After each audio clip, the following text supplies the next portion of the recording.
पूछ रहा है उच्च आवृत्ति अनुप्रयोग के लिए किस प्रकार के ट्रांसफार्मर का उपयोग किया जाता है। Ring core transformer, ferrite core transformer, silicon steel core transformer या ग्रेन ओरिएंटेड कोर ट्रांसफार्मर। तो देखिए यहाँ पे हाई फ्रिक्वेंसी का जहाँ भी अनुप्रयोग होगा वहाँ पे हम लोग यूज़ करते हैं फेराइट कोर ट्रांसफार्मर, और इसमें लॉसेस भी आपके सबसे ज़्यादा कम होते हैं। ठीक, तो फेराइट कोर यूज़ करने से हम लोग क्या करते हैं, जो आपका कोर लॉस होता है, फिर आपका कॉपर लॉस होता है। ठीक है, तो कोर लॉस को हम लोग यहाँ पे नियंत्रित कर लेते हैं इस केस में। तो राइट आंसर आपका क्या हो गया, फेराइट कोर ट्रांसफार्मर। आप सब ने देखे होंगे फेराइट कोर ट्रांसफार्मर, यहाँ पे जो कोर होगी वो फेराइट की बनी होती है, इस तरह से आप देख सकते हैं। या दूसरा भी आपको एक फिगर और दिखाएंगे आने वाले जो और होंगे, यहाँ पे तो नॉर्मली कोर ट्रांसफार्मर का एक फिगर हमने रख दिया आपके लिए। अगला क्वेश्चन है यहाँ पे, what the relationship between primary voltage E1 V1 and secondary voltage E2 V2 in a ideal transformer. देखिए यहाँ पे बात की गई आइडियल यानी एक आदर्श ट्रांसफार्मर की। आदर्श ट्रांसफार्मर का मतलब होता है जिसमें ना तो कोई कॉपर लॉस है, मतलब सब कुछ लगभग जीरो है, उसकी इफिशियंसी कितनी 100% है, जो कि एक्चुअल में पॉसिबल नहीं होता, बट यहाँ पे थ्योरेटिकली पॉसिबल होता है। तो आइडियल ट्रांसफार्मर के केस में क्या होगा, ट्रांसफार्मर देखिए आप सबने देखा है, अगर यहाँ पे एक जस्ट फिगर बनाना चाहें तो ये हो जाता है आपका ट्रांसफार्मर का कोर। ठीक है, ये आपकी हो गई मान लीजिए प्राइमरी वाइंडिंग। ठीक, देन यहाँ पे सेकेंडरी वाइंडिंग। अब अगर यहाँ बात करें, यहाँ मान लीजिए आपका करंट I1 है, वोल्टेज V1 है और EMF यहाँ पे E1 है, इधर सेम आपका E2 है, I2 है एंड V2 है। ये आपकी सेकेंडरी कॉइल होती है, सेकेंडरी वाइंडिंग, ये आपकी प्राइमरी वाइंडिंग होती है। तो जिस केस में यहाँ लॉसेस जीरो हो जाएंगे, सारा रेजिस्टेंस जीरो, सब कुछ जीरो हो जाएगा आदर्श ट्रांसफार्मर के केस में, उस केस में आपका क्या होगा, E1 जो है वो V1 के बराबर हो जाएगा एंड E2 जो है वो V2 के बराबर हो जाएगा। तो राइट आंसर आपका क्या हो गया यहाँ पे, E1 is equal to V1 and E2 is equal to V2, यही आपका यहाँ पे राइट आंसर होगा।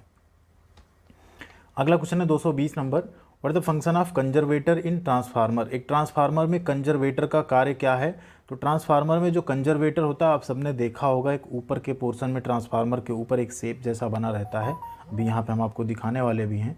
तो उसका बेसिकली काम क्या होता है, ट्रांसफार्मर जनरली आपके क्या होते हैं, ऑयल कूल्ड होते हैं। ठीक है, कई बार क्या होता है जब ट्रांसफार्मर पे बहुत लोड आता है, आपने देखा होगा जैसे ठंड में मान लीजिए लोगों के घरों में कम अप्लायंसेस चलते हैं हीटर के अलावा, तो लोड कम होता है, या संडे के दिन जनरली लोड बढ़ जाता है क्योंकि घरों पे लोग रहते हैं, टीवी ये सारी इक्विपमेंट्स यूज़ कर रहे हैं, गर्मियों में सभी एसी यूज़ कर रहे हैं।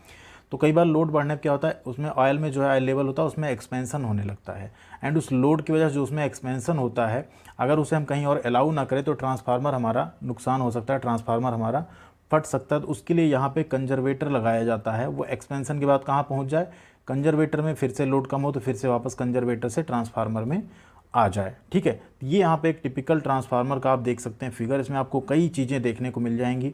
ठीक, जैसे यहाँ पे अगर बात करें, आपका एक बकहोल्स रिले लगा होता है, ठीक है, जिसे हम लोग यहाँ पे गैस प्रेरित रिले भी कहते हैं। साथ ही साथ यहाँ पे जैसे आपका ट्रांसफार्मर है, यहाँ पे एक कंजर्वेटर लगा हुआ है, आपका कूलिंग फ़ैन हो गया। ठीक, एंड इसी में आपको ब्रीदर लगा होगा, ठीक है, जिसे हम क्या कहते हैं, डिहाइड्रेटिंग एक ब्रीदर लगा होगा जिसमें सिलिका जेल भरी होती है। तो इन सबसे रिलेटेड भी क्वेश्चन आगे आएगा तो हम उस पर ज़रूर बात करेंगे। अगला क्वेश्चन है यहाँ पे, which loss of transformer is determined by short circuit test. देखिए ट्रांसफार्मर के दो तरह के टेस्ट आपके होते हैं, एक होता है आपका ओपन सर्किट टेस्ट, ठीक है, एक होता है आपका ओपन सर्किट टेस्ट एंड एक होता है आपका शॉर्ट सर्किट टेस्ट। देखिए जो ओपन सर्किट टेस्ट होता है इसमें जनरली हम लोग जो है कोर लॉस एंड जो आपका आयरन लॉस होता है, जिसे हम लौह हानियाँ बोलते हैं, iron loss and core loss जो होता है वो डिटरमाइन करते हैं। और शॉर्ट सर्किट टेस्ट जो होता है इससे हम लोग यहाँ पे वाइंडिंग या जिसे हम कहते हैं कॉपर लॉस, वाइंडिंग किसकी रहेगी आपकी, कॉपर की, तो वाइंडिंग लॉस या कॉपर लॉस जो है हम लोग शॉर्ट सर्किट से डिसाइड करते हैं। तो यहाँ पे कौन सा राइट आंसर हो जाएगा आपका, कॉपर लॉस हम शॉर्ट सर्किट द्वारा जो है निर्धारित करते हैं।